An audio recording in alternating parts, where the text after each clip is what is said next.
Hello YouTube viewers and Joe fans all over the world. Today I am super excited because I have found over the weekend a huge collection of G.I. Joe, well 3 3/4 inch vintage G.I. Joe from the 1980s at a yard sale.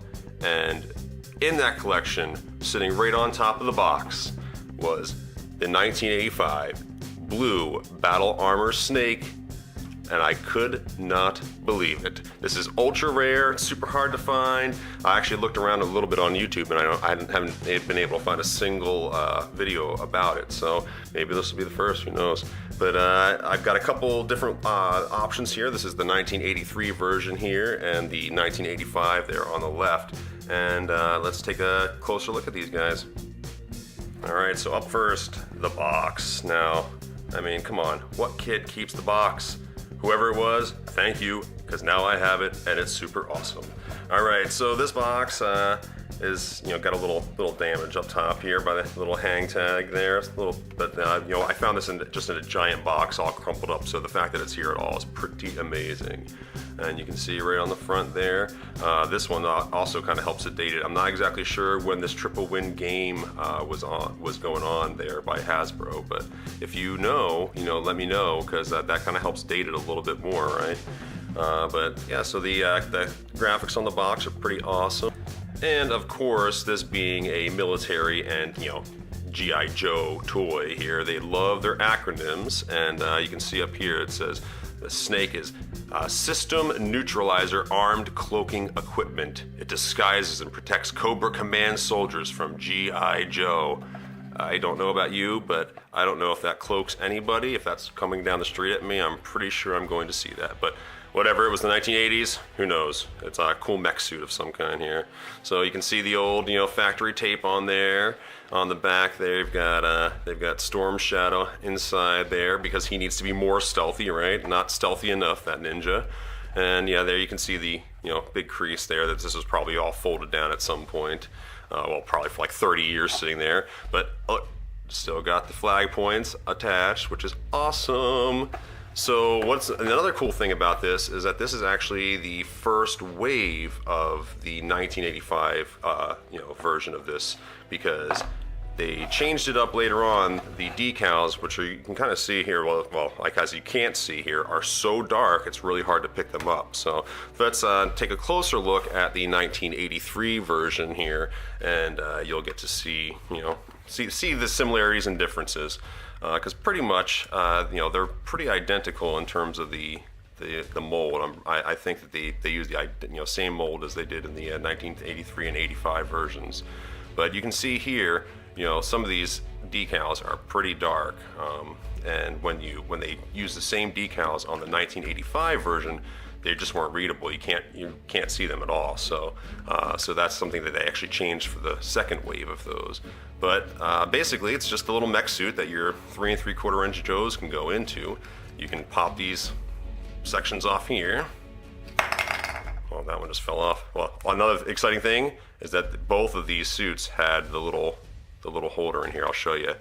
All right, so basically the one that came off here, we'll just separate that. It's got the front and backs of the feet or the legs, just like that, little pegs.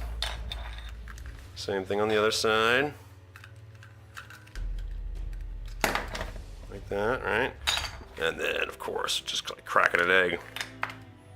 So that right there, that was the holder that keeps it all together when there's not a Joe inside, which I thought was kind of a neat little feature. I don't know that they'd go to that trouble nowadays to do something like that, but pretty cool. And even got all the decals inside, right? Like it's got the computer screens and super high-tech stuff from the early 1980s. And they actually, the arms come out as well, which, so a lot of these things, these are often missing. These are little, pieces that keep them attached to the suit itself. And then each one of these suits came with 4 different separate attachments here. So we got a little claw here. We've got a little pistol or ray gun or something right over on that side.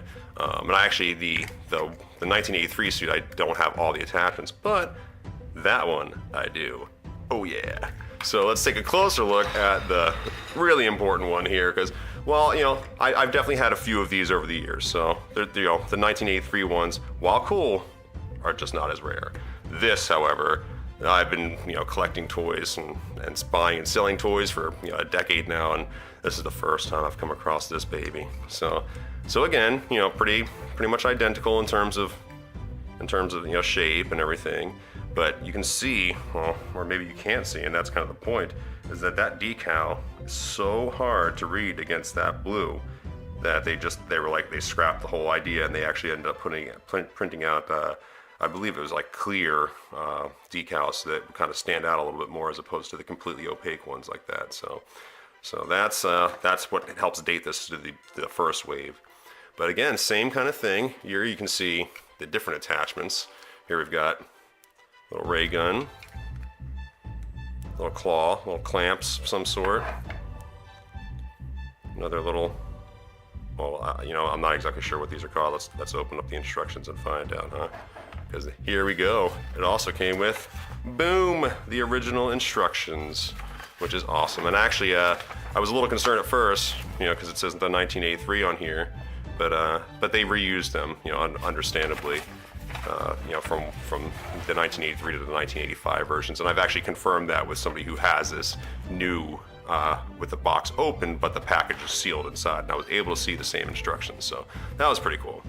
But we got the missile launcher here, which is this one, right? Missile launcher. We've got the machine gun, which is right there, pretty awesome. Flamethrower.